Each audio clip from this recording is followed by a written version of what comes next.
Aš noriu papasakoti istoriją, taip apie nieką kitą, apie Lietuvą. Viską surepuosiu nuo pradžių, nuo seniausių amžių.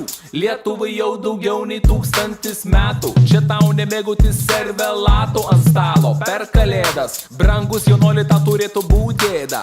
Jei tu nežinai vienos datos, pirmą kartą, kada buvo paminėtas vardas Lietuvos. Taip, 1009, šventas Brunonas į Lietuvą atmynė ir buvo pagonių nužudytas. Bam! O tada šiek tiek vėliau, 1253, jei konkrečiau, vyko labai didelis balius, nes Mindė tapo Lietuvos karalium. Mindė! Jo, visi sakom jo, Mindė! Tapo Lietuvos karalium, o vėliau Mindė buvo nužudytas, kaip Tupakas nužudytas, ir į valdžią atėjo kiti žmonės. Tuoj papasakosiu, ponai ir ponios. Pavyzdžiui, Gediminas tikrai nebuvo pėsčias vaikinas. Rašė laiškus, kvietė pirklius, batsiuvius ir gydytojus, kalvius ir amatininkus, visus, kad jie biznį darytų pas mus, jo. O kai valdovų tapo Vytautas, tai Žalgirio mūšį laimėjo irgi Vytautas. Iki jūros juodosios Vytautas, teritoriją Lietuvos išplėtė Vytautas.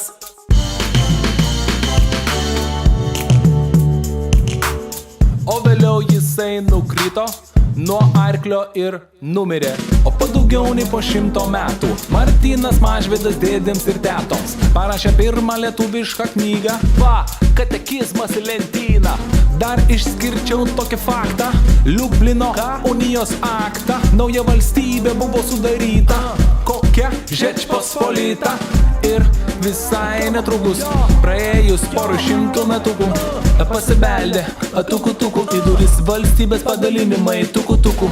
Pirmas pasibeldė, antras pasibeldė, ir tada 1795 trečias pasibeldė.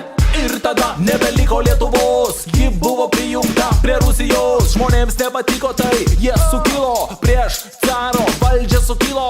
Bet sukilimai buvo numalšinti, abudu sukilimai numalšinti, jo. Vieni sukilėliai buvo ištrimti, o kiti tiesiog pakarti. Tai Muravjovo darbas, čia Muravjovo darbas. Bet tauta nepasidavė paprastai, nes atsirado motherfucking knygnešiai jau. Stumdė knygas, vežė per sieną daug kilogramų kiekvieną dieną, jo. Kontrabanda, kalėjimas, ginklai, tai buvo kasdienybė knygnešių tinklui. Kaip tu manai, ar taip gyvent lengva buvo? Ar tu manai, kad išeitis kažkokia dar buvo? Brolau, aš tau galiu pasakyti, jei ne Jurgis Bielinis, nieks neturėtų ką skaityti. Buvo leidžiama spauda, varpas, o prieš tai aušra, ir vėliau atėjo pasaulinis karas. O kai baigėsi, tada signataras Jonas Basanavičius ir Smetona, Mykolas Biržiška ir Vladas Mironas, Klimas Stulginskis ir kiti pasirašė dokumentą, kad esam laisvi.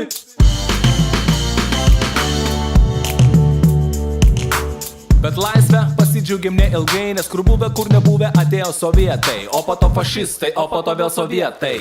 Ir išėjo partizanai į miškus, kovot prieš sovietų valdžią ne vienus metus. Ir prasidėjo gyventojų naikinimas, traukinių maršrutas Lietuva, Sibiras. Taip, žmonės buvo tremiami, šitą faktą tu turėk omeny. Ir jei matai troleibuse tremtinį, tai tu užleisk jam vietą piemenį.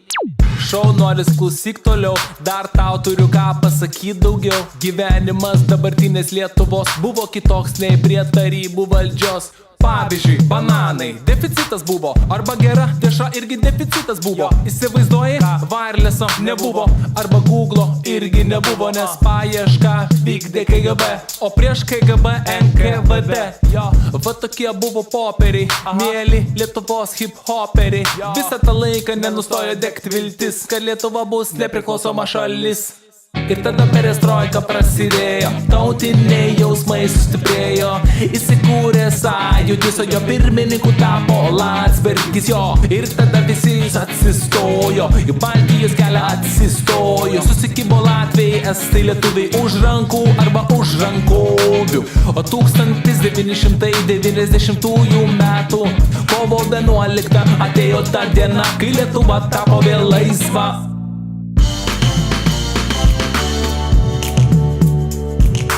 Ir atėjo tada sausio 13 ir gynė žmonės Lietuvą. Ir jei manai, kad savi šaudė į savus, tu pakrapštyk savo smegenus, savo smegenus. Tu pakrapštyk dar kartą smegenus, smegenus, savo smegenus. Tu pakrapštyk dar kartą smegenus. Jo, ačiū, kad tu pakrapštei, ačiū, kad iki galo klausei. Aš matau, tu smegenų turi, todėl viską puikiai supranti, kad Lietuvai viskas prieš akį. Reik tik nustot mušt dinderį, o dirbt ir gimdyt vaikus, ne vieną, ne du, o 7.